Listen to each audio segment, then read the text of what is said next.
gavana wetu, askofu wetu Bwana Mayo, viongozi ambao wamekuja hapa, gavana wa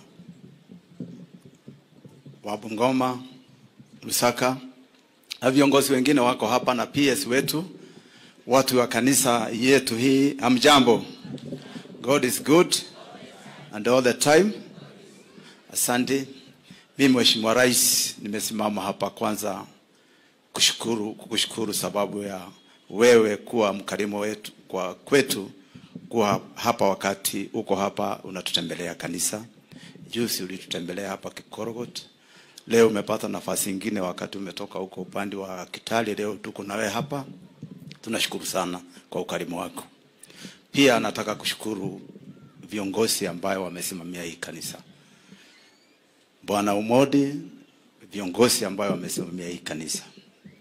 Hii mimi naomba iwe funzo kwa makanisa mengine. Vile tumesunguka hii kanisa sababu sisi ndio tulikuja kufanya harambee juzi, mwaka mmoja imepita. Hii kanisa huwezi kusema ni shilingi milioni 30. Pahali pengine unaweza kusema ni milioni 100. Nataka iwe funzo. Hii kanisa Mungu akitusaidia tuweze kuimarisha vile tunataka mwaka ujao. Iwe funzo kwa makanisa mengine, wao wakitengeneza makanisa na njia ambayo ni mzuri. Sababu hii kanisa, Mheshimiwa Rais, pengine hata umeenda umeona, hii kanisa imechorwa mzuri. Ile vitu imetengenezwa hapa ni modern.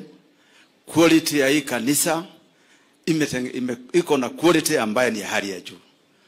Mimi naomba Mheshimiwa Rais, nikiwa mkaaji wa hapa, msaliwa hapa, vile unaenda kusaidia makanisa mengine, vile Mheshimiwa Korori amesema, usiogope hapa kusaidia ati sababu hapa ni kwetu. Hata sisi tunataka kitu mzuri. Pia Mheshimiwa Rais, nakushukuru vile ulileta sisi pamoja. Makabila ingine yote sisi tuko nyuma yako.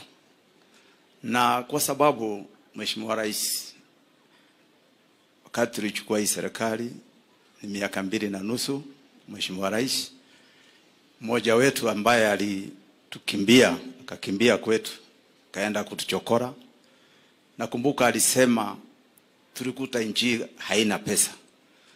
Vile vile yeye mwenyewe saa hii tena anasema tunatumia pesa vibaya. Na kuomba Rais, usichoke kusaidia sisi na kusaidia makanisa. Kuna wengi wametekwa nyara na ukora na uongo, lakini tunakuomba Mheshimiwa Rais, usiangalie hawa watu. Uongo iko na nafasi yake na iko wakati yake, na ukweli naye iko na wakati yake. Mimi najua Mheshimiwa Rais, media wametusumbua, social media ndio inatawala Kenya yetu.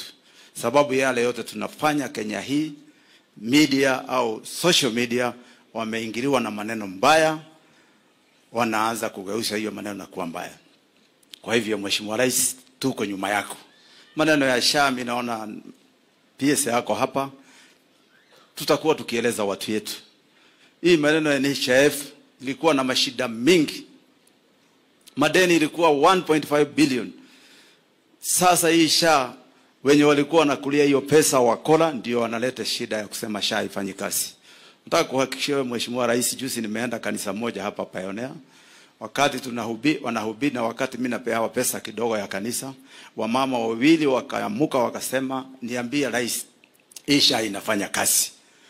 Nimeenda mahali pengine tulikuwa na maneno ya shule, mzee mmoja tena akaamuka akasema bibi yake alilipiwa na SHA. Sasa wenye hawalipiwi sijui ni kina nani. Na kama iko tofauti kidogo kidogo, hiyo tutatengeneza. Lakini hakuna kitu mzuri kama SHA.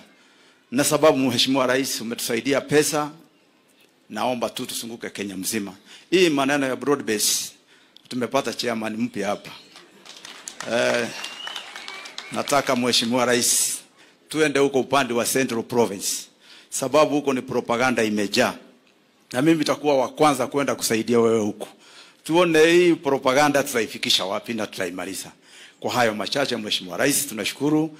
Mahindi tumepata kwa bei rahisi, fertilizer iko sawa sawa, interest vile wamesema iko chini, mafuta iko chini. Sasa Mheshimiwa Rais, pambana na nchi na sisi tuko nyuma yako. Asante sana Mheshimiwa Rais. Rais nilimruhusu aseme